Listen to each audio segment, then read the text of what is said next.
advertising. No. So, for those who are watching an entire episode of Raw, every 10 they're advertising this movie, literally every 10 it's not a duration. Like, it was bad. It was a great movie. I went in expecting it was going to be kind of but it was actually better than I expected. And what did you think it was going to be again? Meh. And how's that spelled? Meh.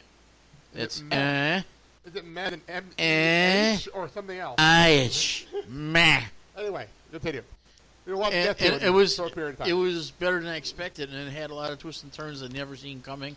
But for those people, I think that the movie could stand alone, but it brings up the other two movies. It brings up Unbreakable and it brings up Split. The most trilogy ever. And I have to give it to James McAvoy. When he can do multiple personalities and he does them well, the mannerism and everything, he pulled it. Well, when he's why are you such a dumb flake? Seriously. I forgot you're dumb. You're such a smart ass. But yeah, in order to get everything, you probably have to see the other two movies. But Shyamalan kind of he's yeah.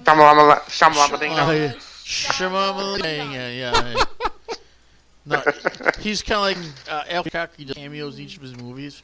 In this one with Glass, it was a good shock and suspense, and I'm not going to give away the ending, but was he a shadowy figure in the window? Yes. Okay, I'll take that. Yeah, like I said, without giving. Did they have an advertisement for Raw every 10 minutes during the movie? No. But they had advertising for Fritos and Cheetos and Doritos. Big Show wasn't it, and he turned face and heel. And I couldn't get why the commercials before the movie was, they had like, you can get your legal marijuana at our dispensary, and of course you get the Cheetos, Doritos, and Fritos commercial. Can we just discuss the fact that Dad said legal marijuana? Like, is this movie in California? I don't know. Well, you know what? Medical marijuana. It is legal in California, so... medical marijuana. Yeah. I'm just going to press the next thing and get into the next thing. Okay. There's so much to do today. Go ahead. This is not going to be edited. And one is not going to be edited. I'm going to do NFL. We're not going to go to the next meeting. But next time. What a crazy day of football Sunday was. Are we talking about the first game, the Rams and the Saints? We'll start the first game for the Rams. Wow. Can I just put my personal... Okay, go ahead. You're going to explain it, and then... Well, to me, the officiating during the game was one-sided. I don't think it was done right. I think the NFL should look at the tapes and the film and basically make a decision regarding this because... And I'm sorry, it was bad. And basically... You don't have to admit it. Yeah, there was a mistake. I can admit it, but I'm not the NFL. I'm not good at it. So... Interesting conversation. But unfortunately, one is done. But I think what's going to come out of this is now they're talking about having plays like this able to be reviewable. So I think that's going to be a good thing out of this. Interesting. And then, in the nightcap... We had one of the craziest fourth quarters I've ever seen. Yes. I don't think I've seen a fourth quarter like that in a long time. What was the score going in? Was it like 17 to 3 or something like that going in? Like at halftime, I think it was 17. Oh, 14 at halftime. Right. It was 14-0. And then, but it was 17 to 3 or 17 to 7 going to the fourth. Yeah. And the final, and it was 31-31. Yeah. All said and done. Can I tell wow. Mr. Mahomes, he gave it his best. And basically, he went. He's still young. He's a rookie. But so here's the thing. Here's the thing. For his age and how he matched Brady almost play for play. And for a young man to basically take a team like the Patriots and go into overtime, that says something. And to come back from behind to go to overtime. Correct. That's made it even more impressive. The only thing is the defense got very tired, and I can't fault him for that. The only thing I have to say is I like his name because it sounds like the whitest of white guys are like Mahomes. Mahomes. Insight on Mr. Mahomes. His mother is white. His mother is white, and his father is African American. So that's why he looks away. And if you ask a lot of women that went to Did you crispy? No, that Mr. Mahomes is like eye candy. I don't even know what he looks like. His name it leads to fantastic Picture of him.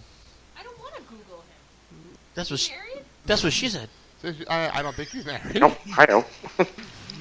One more thing I want to bring up here, and I don't even know if Sal knows about this. This is kind of a local controversy. Yesterday, it started earlier this week, and it's Miller Park.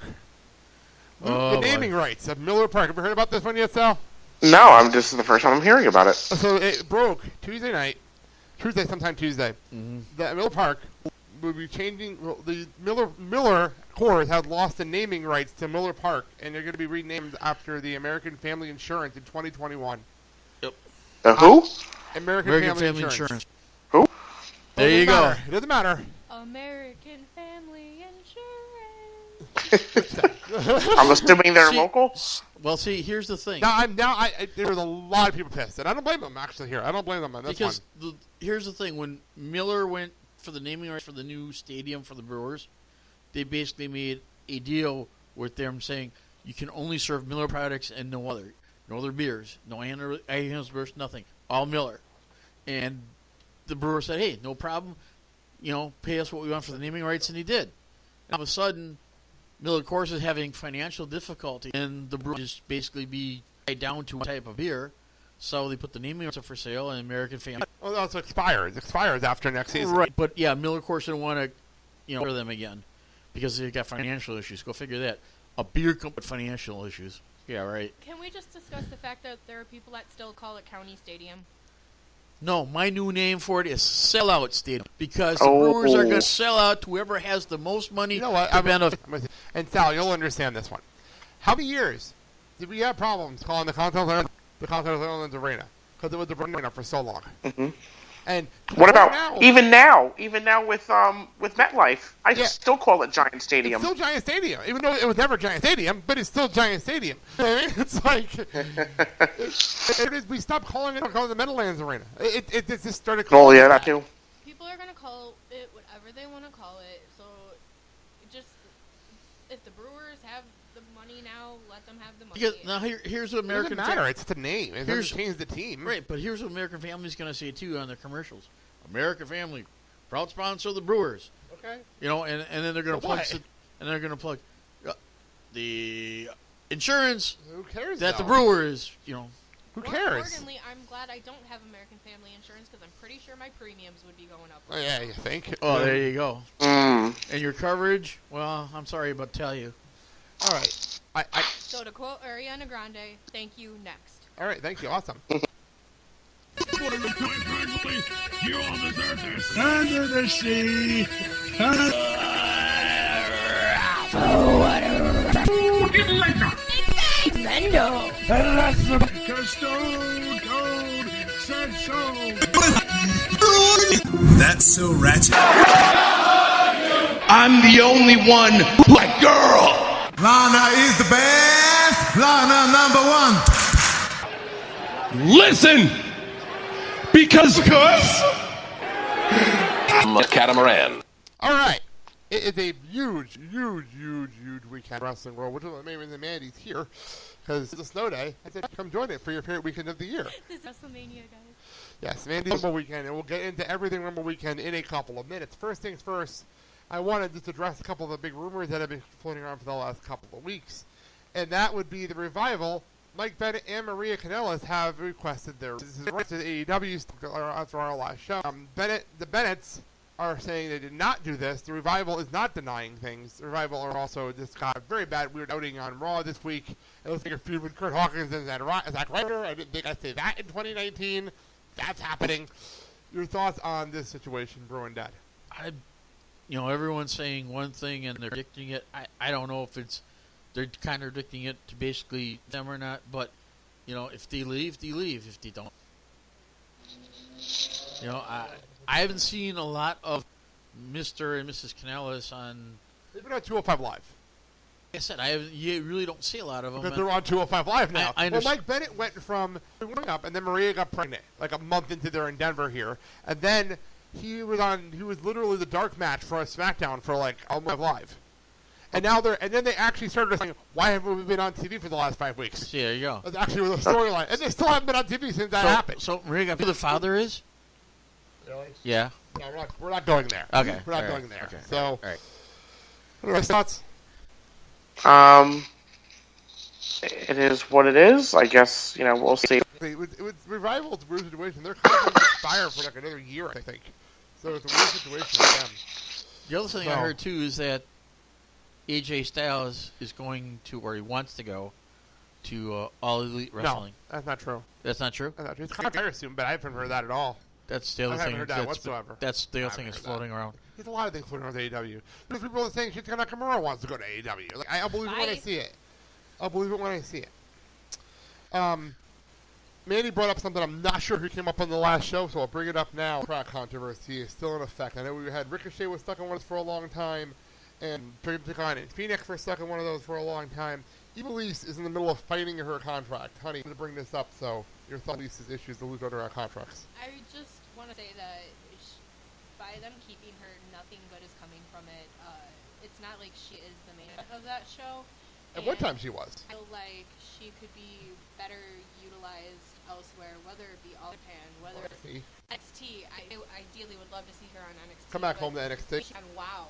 Yeah, yes. It's another show. I think she has so much untapped potential, and it's being wasted in Lucha Underground. I absolutely am, and it's a shame. And she's in her prime, which is annoying. And I know she's like, a lot of people are like, well, she's in Shine. It's not a promotion that's on television. Right. No one knows what Shine is. Right. I hate to say that, but nobody knows what it is. But the other thing, too, is if you look at it through a different perspective, is a lot of the other wrestlers that were finally released or left basically all said the same thing. Killed off on television. Same thing. Financially, they're able enough to finish up and pay them their contract. The thing with Lucha also is, I believe people said this on Twitter, she was told after the last end of her contract, and then they said no. And that's annoying. If they said, like... But then there's also up is that they have financial difficulty, and they weren't they're going to do another season. I don't know if they are. They have no idea. Supposedly they're trying to get another season off the ground, but nothing has been said officially. And if that's the case, and you're in financial straits, go to other organizations. Don't leave them. Last thing on this is I really hope in time for the next Mae Young Classic, because I would love to see her. It would be great. I can agree with that. Set up this whole thing. No, I agree. Yeah, it's a weird situation too, because it's like I understand a contract. It's show like the in Phoenix, their contract. I don't impact the thing, but like you're still becoming a name there, and MLW, right? And Ricochet now is right. a major NXT. Right. Like they can become stars. And just think, if Ivelisse gets out of her contract, maybe she can meet an American Ninja Warrior contestant, and they can fall in love. I see what you did there. I see what you did there. Ricochet and Keith are together. Yeah. They're together. They tagged together at a house show last week, so there you go. Okay. Good for them. So. Well, then of course you got the weird romance. You got. Oh wait, we'll get into everything. We have other things to get into. So let's get into news. And I don't have to go, but I'll do this instead. Really? I pressed play and now it doesn't want to work. I had it working a minute ago. So what did I miss? All right, Sal, take it for the news. John Cena apparently hurt his ankle while training and is now questionable for the Royal Rumble. I know Dad heard that it might not be a real injury. You were saying that. I heard it's a work, yeah. Yeah, I heard it basically it's not a legit injury for him to get him out of being in the Royal Rumble. Why advertise him then? Why bother? Because basically that's the hook. Well, why bother though? If he's not going to be there, why advertise? Right, but here's the thing: that's the hook. That if you say that he's going to be in it, and that's the hook for people to either buy the net or get the pay-per-view. Because here's the thing: Rumble. You don't need a hook. It's the Rumble. But here's the thing: you're not guaranteed as who's going to be in the Rumble. All you're saying, if you're guaranteed to be there. But here's the thing: if it says subject to change. There you go. But here's the thing: if you advertise 30 people in the Rumble, you're going to get 30 people. But it may not be the wrestler that you want. No, I agree. But if you say John Cena is going to pull him out of the Rumble Monday before, I think that's bullshit. It may not be the wrestler you want. Do you mean Shawn Michaels isn't going to be in the Rumble? No. Well, the only thing but here's the thing: you never know. He may pop up and he may last for like 5 seconds. It's the pre-show. It's not the pre-show. We can be Sean's actually going to be on the pre-show. See. Be like a Santino. No, he's not going to show up He's not going to show up in the mall. Don't get my hopes up. Okay. Don't do that. Okay. Well, did you hear about the rumor of what they were actually going to do with John Cena? What? To tie in with our next story. Do the next story and we'll talk about it. Okay, yeah, because while I roll my eyes, Lars Sullivan reportedly had a panic attack backstage